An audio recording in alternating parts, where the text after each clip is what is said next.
Hi മക്കളെ, +1 കെമിസ്ട്രിയിൽ വളരെ important ആയിട്ടുള്ള വളരെ വെയിറ്റേജ് കൂടിയ മറ്റൊരു ചാപ്റ്ററാണ് ഇക്വിലിബ്രിയം. അതിലൊരു വളരെ ഇൻട്രസ്റ്റിംഗ് ആയിട്ടുള്ള ഒരു ക്വസ്റ്റൻ ആണ് നിങ്ങൾ ഈ മുകളിൽ കാണുന്നത്. ഒന്ന് വായിച്ച് നോക്കിക്കേ. The value of Kc for the reaction 2A gives A B plus C. ഇതിൽ 2A എന്ന് പറയുന്ന റിയാക്ടൻസ് ബിയും സിയുമാണ് പ്രൊഡക്ട്സ് എന്ന് പറയുന്നത്. അതിൻ്റെ Kcയുടെ വാല്യൂ തന്നിട്ടുണ്ട് 2 × 10⁻³ എന്ന് പറഞ്ഞാൽ അതിയുടെ വാല്യൂ തന്നിരിക്കുന്നത് Kcയുടെ വാല്യൂ തന്നിട്ടുണ്ട്. ഓക്കെ, റെഡി അല്ലേ? At a given time the composition of the reaction mixture is concentration of A, concentration of B, concentration of C is equal to 3 × 10⁻⁴ molar. അതായത് ഒരു സമയം എടുക്കുമ്പോൾ ഇക്വിലിബ്രിയം ഒന്നും ആയിട്ടില്ല, ഏതോ ഒരു സമയത്ത് നമ്മൾ റിയാക്ടൻസിൻ്റെയും പ്രൊഡക്റ്റിൻ്റെയും കോൺസെൻട്രേഷനൊക്കെ നോക്കുന്ന സമയത്ത് എയുടെയും ബിയുടെയും സിയുടെയും എല്ലാം തന്നെ കോൺസെൻട്രേഷൻ സെയിം ആണ്. അത് എത്രയാണ്? 3 × 10⁻⁴ ആണ്. എങ്കിൽ നമ്മൾ ആ കോൺസെൻട്രേഷൻ അളക്കുന്ന ആ ഒരു സമയത്ത് in which direction the reaction will proceed, ആ റിയാക്ഷൻ ഏത് ഡയറക്ഷനിലായിരിക്കും? ഫോർവേഡ് ആയിരിക്കും, ബാക്ക്വേർഡ് ആയിരിക്കും, അല്ലെങ്കിൽ ഇക്വിലിബ്രിയം ആയിരിക്കും? ഇത് ഏത് ഭാഗത്താണ് നമ്മൾ പഠിക്കുന്നത്?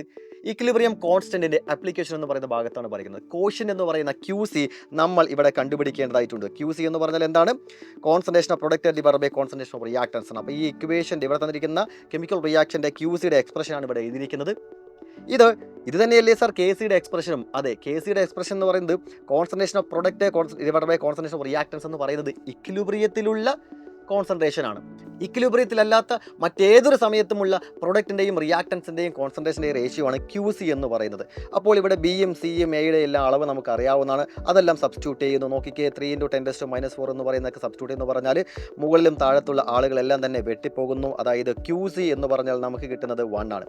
QC = 1 എന്ന് കിട്ടി. അപ്പോൾ Kcയും QCയും കൂടെ നമ്മൾ എന്ത് ചെയ്യേണ്ടതുണ്ട്? കമ്പയർ ചെയ്യേണ്ടതായിട്ടുണ്ട്. Kcയും QCയും കൂടെ കമ്പയർ ചെയ്യുമ്പോൾ ആരാണ് വലുത് നോക്കുക? തീർച്ചയായും ആരാണ് വലുത്? QC ആണ് വലുത്. ഞാൻ അളക്കുന്ന സമയത്ത് QCയുടെ വാല്യൂ Kcയേക്കാൾ വളരെ കൂടുതലാണ് അല്ലേ? QC എന്ന് പറഞ്ഞാൽ വളരെ വലുതാണെങ്കിൽ അതിനർത്ഥം എന്താണ്?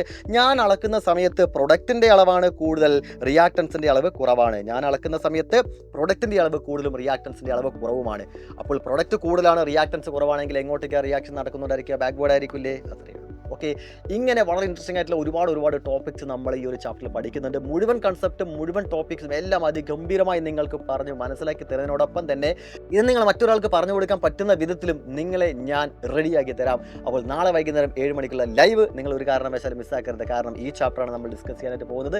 ഇക്വിലിബ്രിയം എന്ന് പറയുന്ന ചാപ്റ്ററും റിഡോക്സ് റിയാക്ഷൻസ് എന്ന് പറയുന്ന ഈ രണ്ട് ചാപ്റ്റർ നമ്മൾ ഡിസ്കസ് ചെയ്യുന്നുണ്ട്. ലൈവിൻ്റെ ലിങ്ക് താഴെ തന്നെ മെൻഷൻ ചെയ്തിട്ടുണ്ട്. ഇപ്പോൾ തന്നെ കയറി ലൈക്ക് ചെയ്യുക, മാക്സിമം ഷെയർ ചെയ്യുക, ഉഷാറാക്കുക. Okay, ready?